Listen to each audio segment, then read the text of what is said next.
Bom dia a todos, estou muito contente de estar aqui, de fazer parte aqui desse grupo que hoje está estudando, né, está se formando, que futuramente vocês que vão ocupar esse espaço, como professores, como coordenadores, como diretores, e na frente de luta pela conquista dos territórios. Hoje, que a luta hoje dos povos indígenas é igual. A garantia dos seus territórios, pela sobrevivência, pela dignidade de ter uma sobrevivência digna, é a conquista dos territórios. Eu agradeço muito o convite do diretor, dos coordenadores, né, dessa escola, e eu vou falar um pouquinho da minha trajetória de profissional. Fui criada nessa aldeia de Dourados, que antigamente era uma floresta. Estudei na missão os 4 primeiros anos, na missão Caiuá, Escola General Rondão. Olha o nome, General.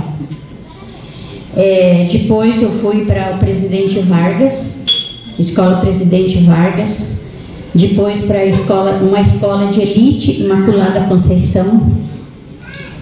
E depois para a UFMS, Universidade Federal do Mato Grosso do Sul, que hoje, antigamente era CEUD, onde eu fiz o curso de História, onde eu me formei como historiadora.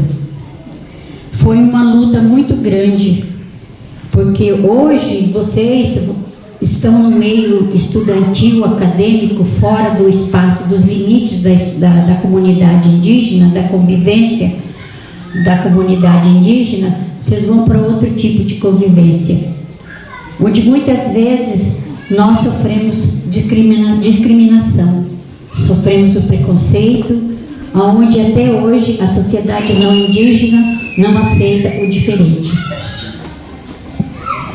Essa foi a minha trajetória e comecei minha vida profissional lá em Carapó. Trabalhei 2 anos lá, que hoje as lideranças antigas que estão em Carapó foi alfabetizado por mim.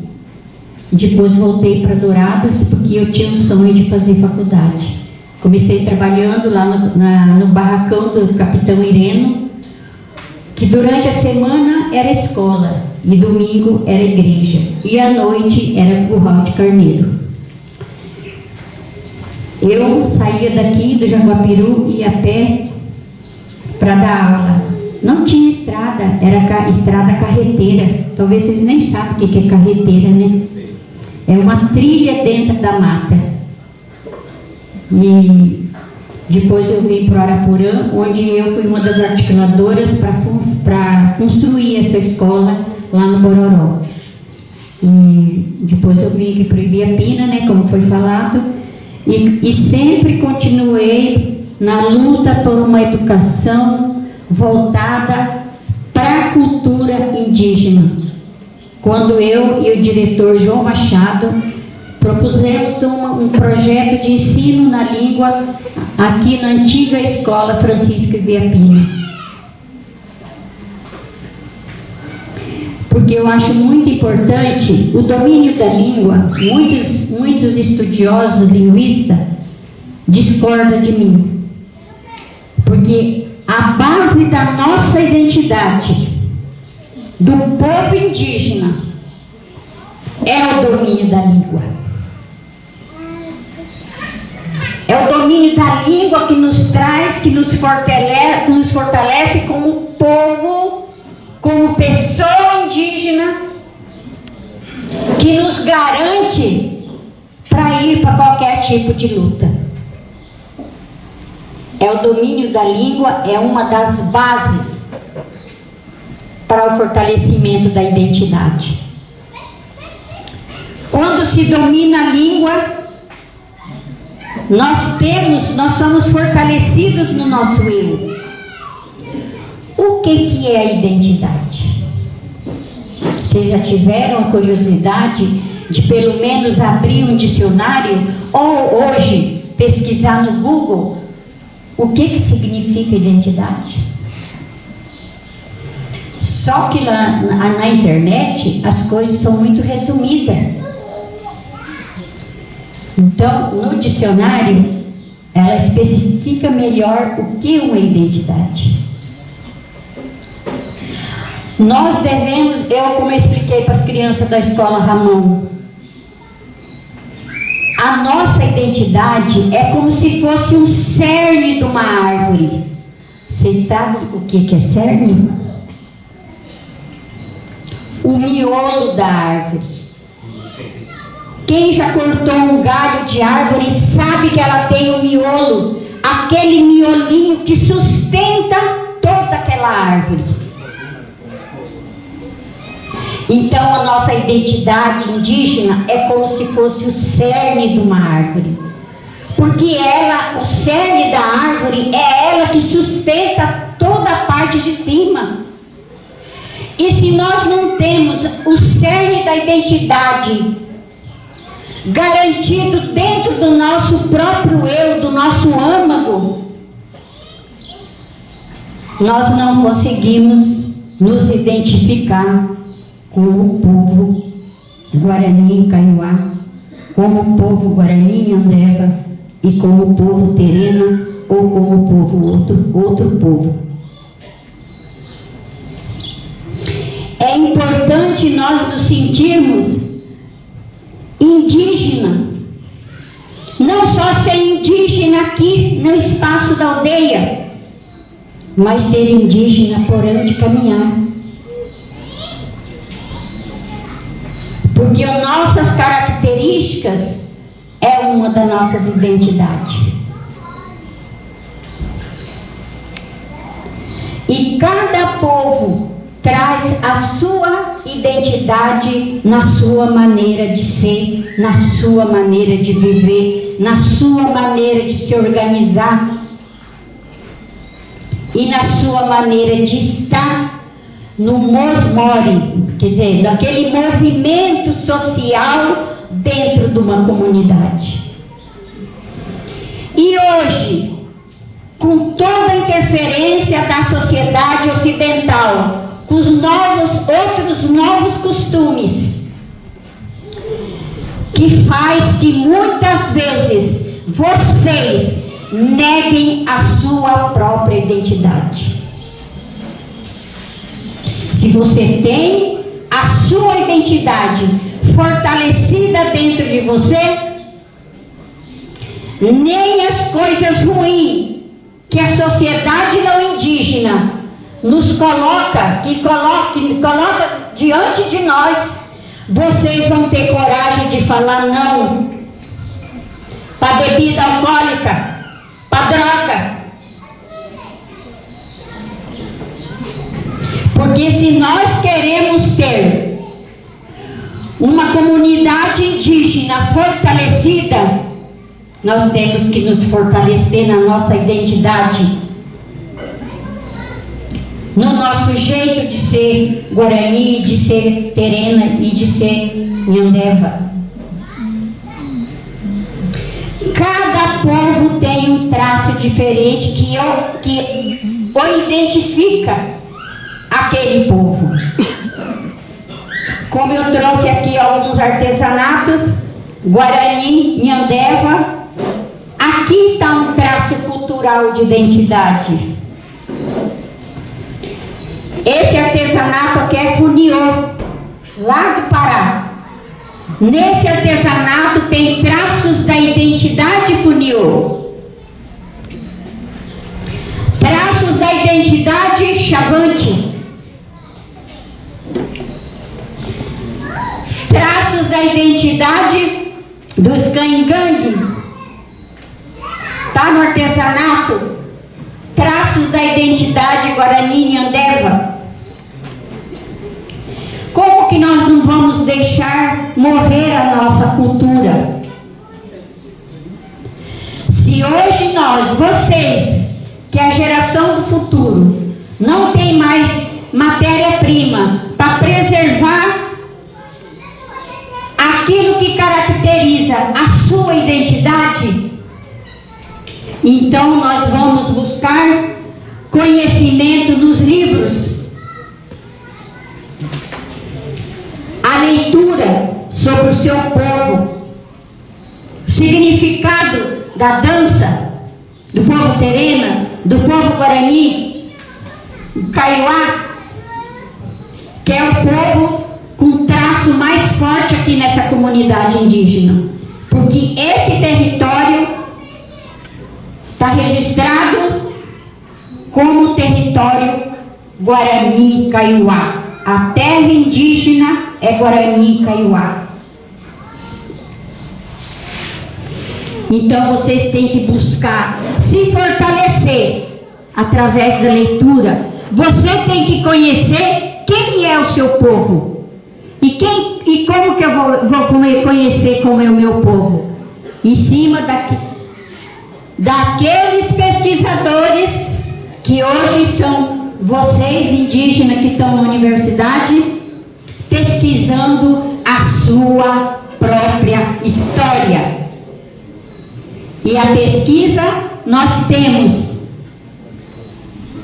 escrito sobre aqueles professores não indígenas que de certa forma se identificaram com a comunidade indígena e têm a mesma sensibilidade do povo indígena e que escreveu sobre nós.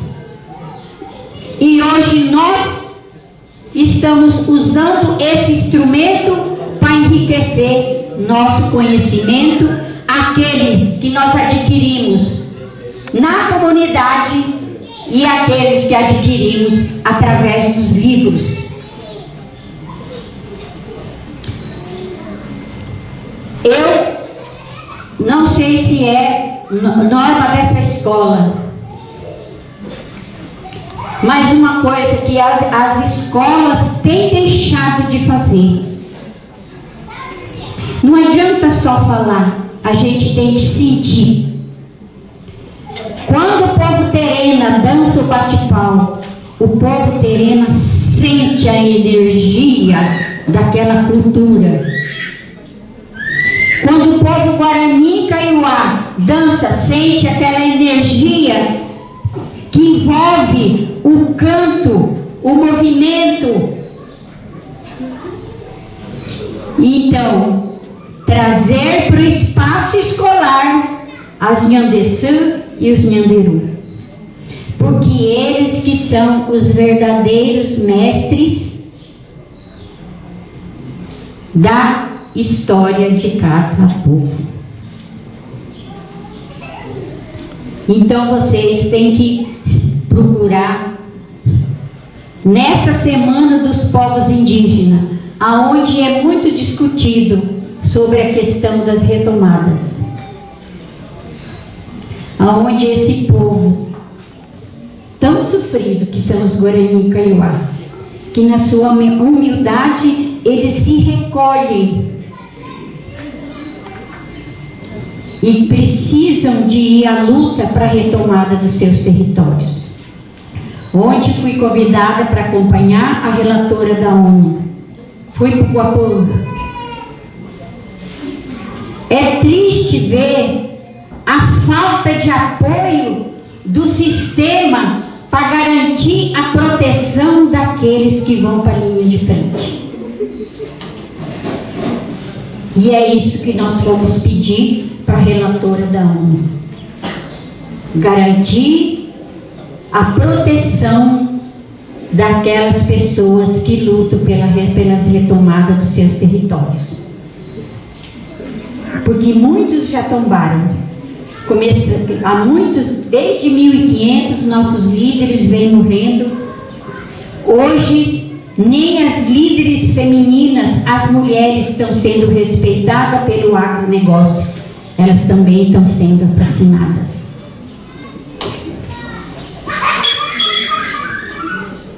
Aqui, vocês vejam na imprensa, mas o mais doído quando você está lá, vendo o sofrimento do povo Guarani Kaiowá na luta pelos seus territórios.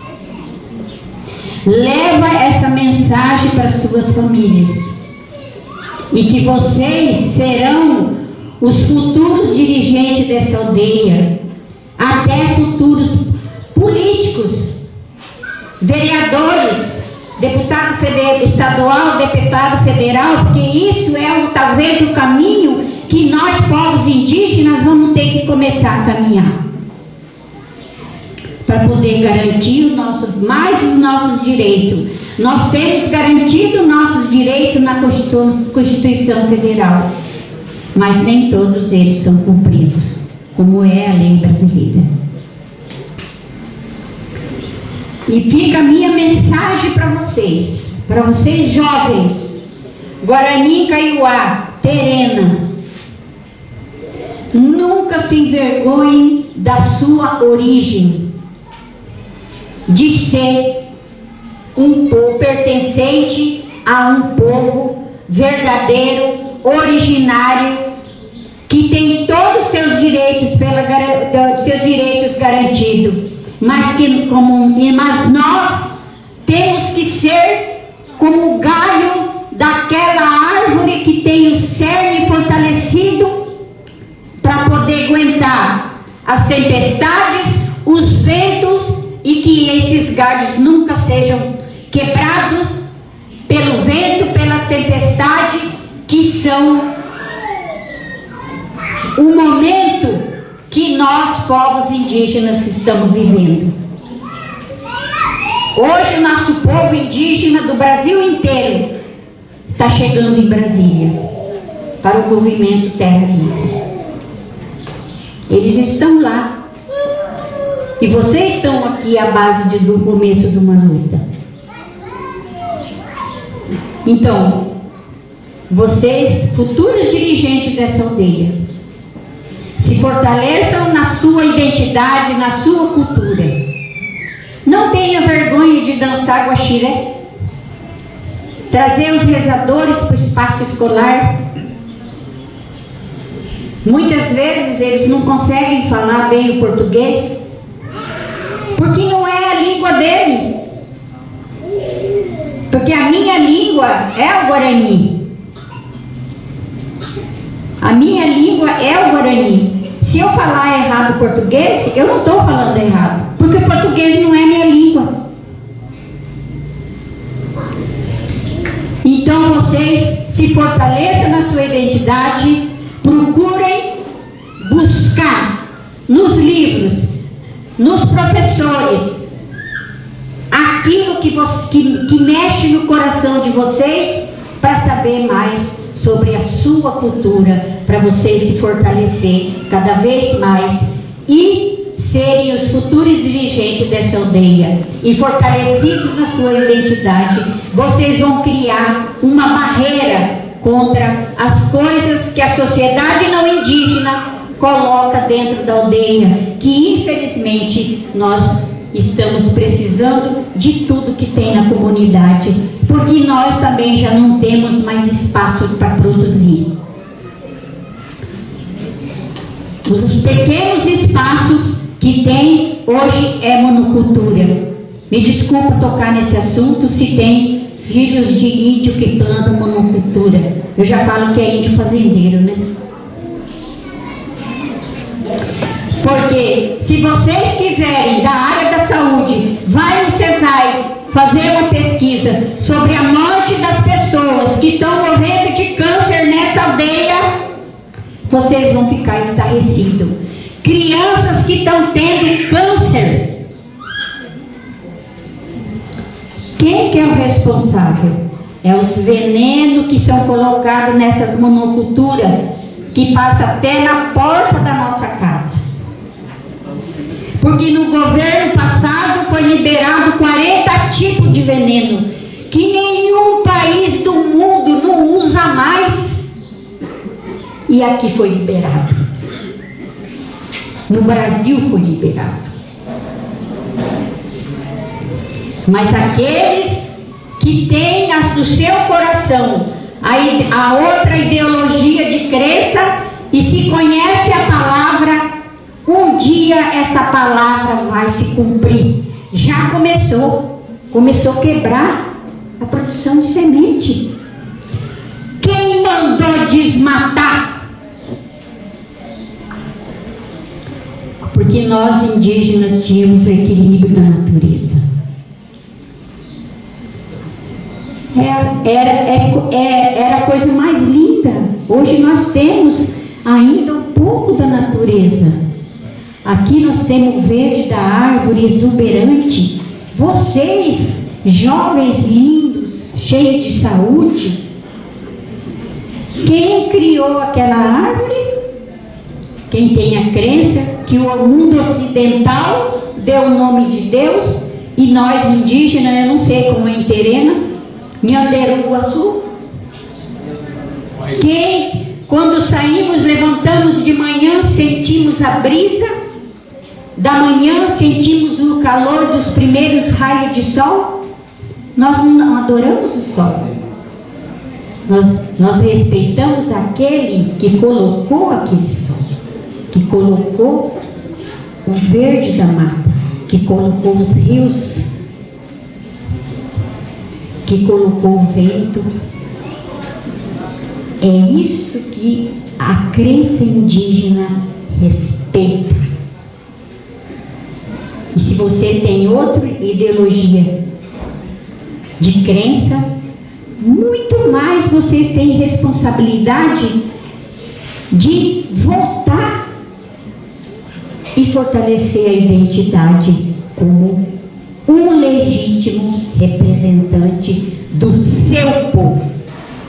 Essa é a mensagem que eu quero deixar para você. Parabéns para vocês e continue na luta na escola.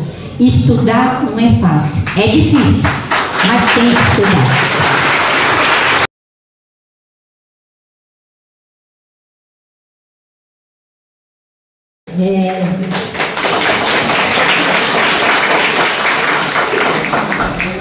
Eu vou voltar um pouquinho para responder a pergunta do Urbano, né? Como que eu consegui chegar até aqui?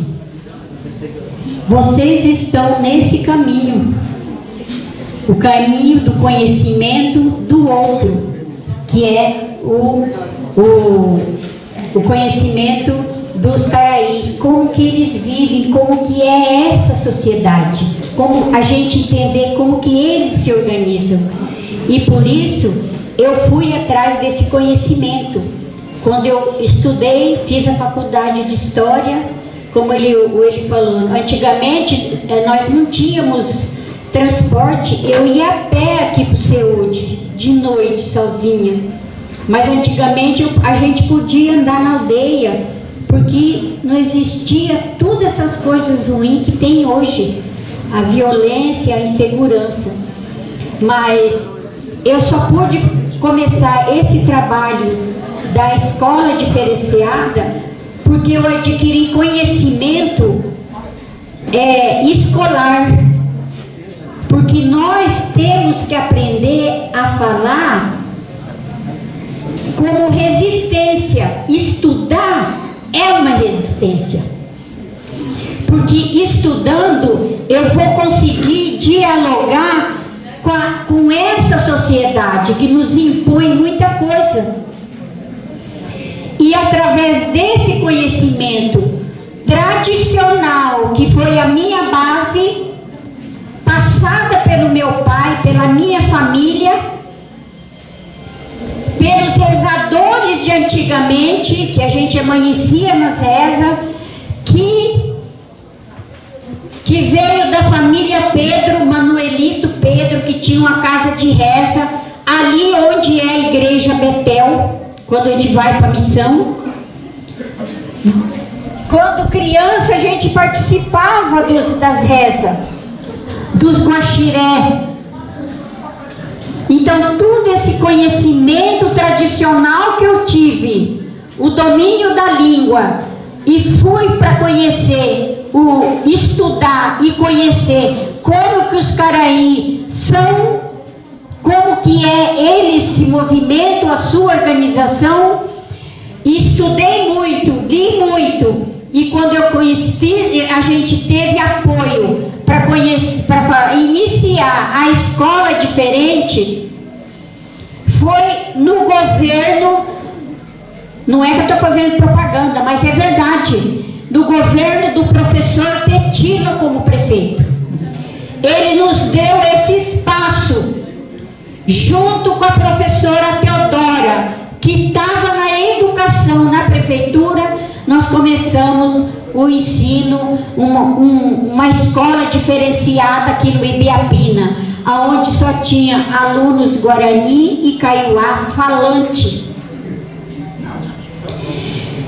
Eu, como educadora, eu vejo que hoje a escola indígena, no verdadeiro sentido, ela só tem na placa. Porque é muito difícil, com esse sistema de governo que vem ao longo do tempo, que fez sempre a negação da nossa identidade, começar realmente uma escola indígena. Cada terena, cada Kaiowá e cada Guarani que está aqui, como que começou a educação de vocês dentro de casa? A educação indígena começa lá na casa. Quando nós indígenas não tínhamos a interferência da educação de fora, a interferência de outros valores, nós éramos, eu falo, nós éramos, as crianças, ainda é hoje. Eu falo para os professores aqui no indígena, que eles preferem dar aula na aldeia, porque ainda os indígenas, as crianças, os jovens indígenas ainda sabem ouvir, que é o traço cultural do povo indígena, é o saber ouvir. Então, começar uma educação indígena de fato não é fácil, porque tem que começar com os conhecimentos tradicionais. Como que é o bem viver, como diz o Anastácio, lá na comunidade indígena. Começar aquela educação do conhecimento que a criança traz de casa. Como que ela é lá. Quando eu fui coordenadora da educação diferenciada, eu tive um professor, eu era coordenadora de um professor de educação infantil, que a gente estava aprendendo ainda como começar essa escola, que infelizmente o projeto acabou.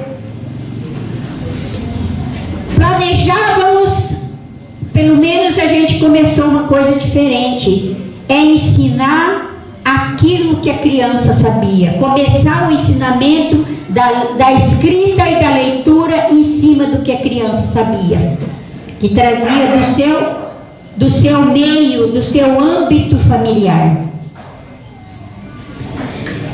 E o planejamento das aulas era feito coletivamente. Todos os professores num ambiente só, e aonde era discutido todos os temas que era importante colocar para as crianças aprender a ler e escrever os sinais da leitura, da letra. Eu falo, é o aprender ler vendo na mente. E isso é um fato cultural que nós, com a interferência dos valores não indígenas, é que a gente já não consegue mais o aprender ler vendo na mente. Porque a nossa memória indígena, ela é muito figurativa. E o processo da educação escolar indígena deveria ter como alicerce, como base, isso daí, principalmente na educação infantil. Por que será que nós ainda hoje nós estamos sentados tradicionalmente numa sala de aula. Essa é a sala de aula que tinha que ser nas escolas indígenas. Começar por aí. Sentar um atrás de outro é continuar o discurso da ditadura. Porque eu fico olhando na nuca do outro. Porque eu tinha um professor na educação, desculpa me estender um pouco, eu acho que é importante vocês saberem. Eu tinha um professor na educação diferenciada, que infelizmente ele já foi, que é o Jair Cabreira, aqui no Ibiapina. Todo dia ele chegava, ele colocava as carteiras em círculo. Todo dia. E quando as pessoas que eram responsáveis pela limpeza falavam assim: ah, eu não gosto de limpar essa sala que fica tudo bagunçado. Olha como o sistema modifica a nossa maneira de ver. Era muito mais fácil ela limpar. Era só arrastar as carteiras para frente. Então, começar por isso daqui, ó. Por que o sistema constrói salas pequenas? Por que nós, quem está na luta, não luta por uma escola diferenciada, começando pela organização da sala de aula? Porque a criança sempre está sentada uma lado da outra, e olhando uma para a outra, e olhando aqui e olhando aqui. Eu não entendi isso daqui, ó. Você sabe? Eu sei. Aí, troca de experiência, troca de conhecimento. Haveria muito mais aprendizagem se começasse assim. Eu provo, eu tenho escrito, eu tenho experiência, eu vivi 9 anos isso daí. E esse professor da educação infantil, quando fazíamos junto com a Teodora, que era o nosso suporte também na prefeitura, fazíamos os planos de aula que tinha que apresentar para o sistema, para o órgão pagador. Eu chegava na sala de aula, eu, coordenadora, sempre sentava na sala de aula, no fundo da sala de aula. Porque eu não era coordenadora e ele nem era professor. Nós éramos colegas trocando conhecimento. Esse professor planejou a aula. Sentei na sala de aula, fui olhar a aula dele. As crianças sentadas em círculo, ele perguntava: o que você comeu hoje? O que você fez hoje? O que você fez ontem? O que você falou? O que você viu na estrada? Ah, eu vi isso. Ah, eu comi um peixe. Meu pai conseguiu achar um peixe e nós assamos e comemos. Aí ele modificou toda a aula. O plano que ele fez não era aquele. Aí ele reiniciou a aula dele em cima daquela fala que foi mais importante no momento, que era o peixe. E ele começou ali a ensinar os traços, como ele falava, essa é a fotografia do som da nossa língua, que agora é esses riscos, para trazer a criança a entender. E assim ele começou aquela aula. Sabe como é que ele terminou a aula dele? Pegou as crianças, levou na casa dele, assou um peixe, eles comeram o peixe e retornaram para a sala de aula. Essa é a educação indígena. Mas agora aqui é impossível fazer. Então os professores têm que começar a procurar outras formas de educar.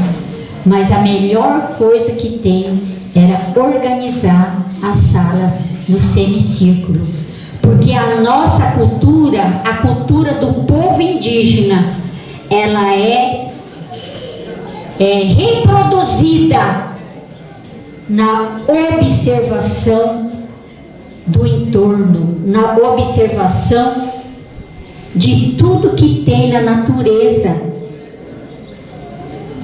Qual que é a forma da lua? Qual que é a forma do sol?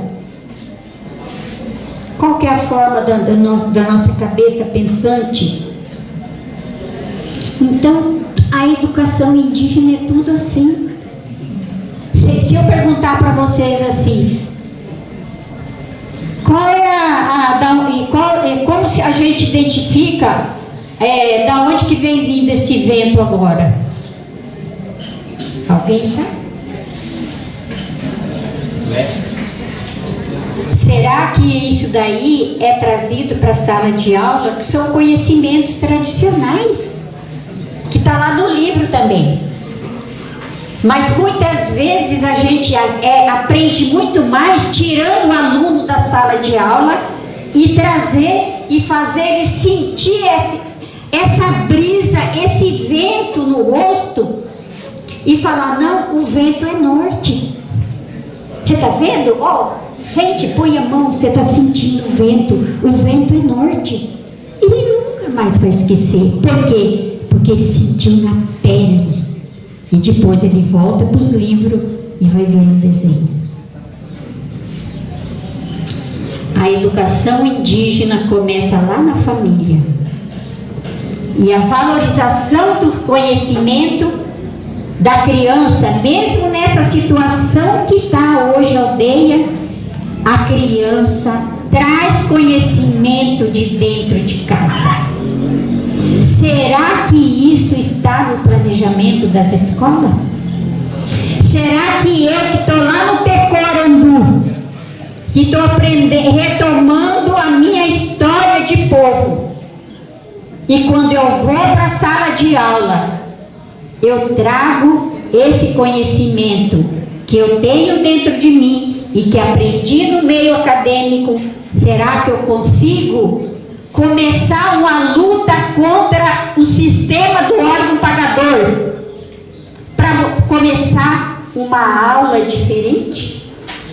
É uma luta isso daí, não é só retomada que é luta não, é uma luta intelectual, porque eu sei que tem professores que formaram no Tecorandu, falante da língua, que dá aula para Guarani e Kaiowá, quer dizer, está misturado, Terena, Guarani, Kaiowá, Guarani, nem explicar as coisas para os alunos falantes, fala na língua. É triste eu falar isso, eu como educadora. Eu tenho orgulho de falar minha língua, porque enquanto professora, eu explicava as coisas no Guarani primeiro, e depois eu desconstruía a história para poder o aluno entender como que a história estava sendo contada hoje.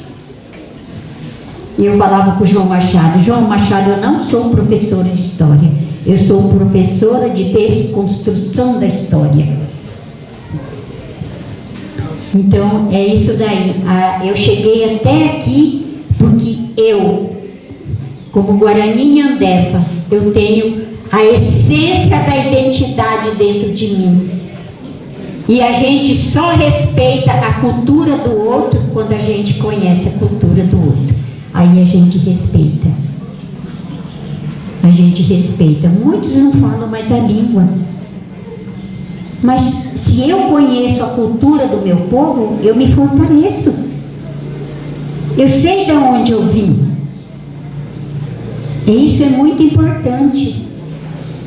Então, a educação indígena, ela tem formas de ser ensinada, apesar de muitos não falarem mais a língua, mas tem muito material que foi escrito para os não indígenas, que é riquíssimo em informações. Qual professor que já pesquisou o livro do Celso Aoki? Está escrito nas duas línguas, português e Guarani em Kaiowá. E outros livros. As sabedorias do Nhandeçu, dos Nhanderu. Como ele falou, o pai dele, seu avô não lia, mas ele tinha a leitura do mundo dele. A leitura tradicional, a leitura da crença, ele tinha essa leitura, que ele era um grande sábio. Então, ore awa, o teve em barete, na nhenhe, o pelo que omeeta oreve, jaguatá, barete, jaguatá, ranuá, javahá, nhaneluta, janepuru ranuá, o minha, o ime faculdade.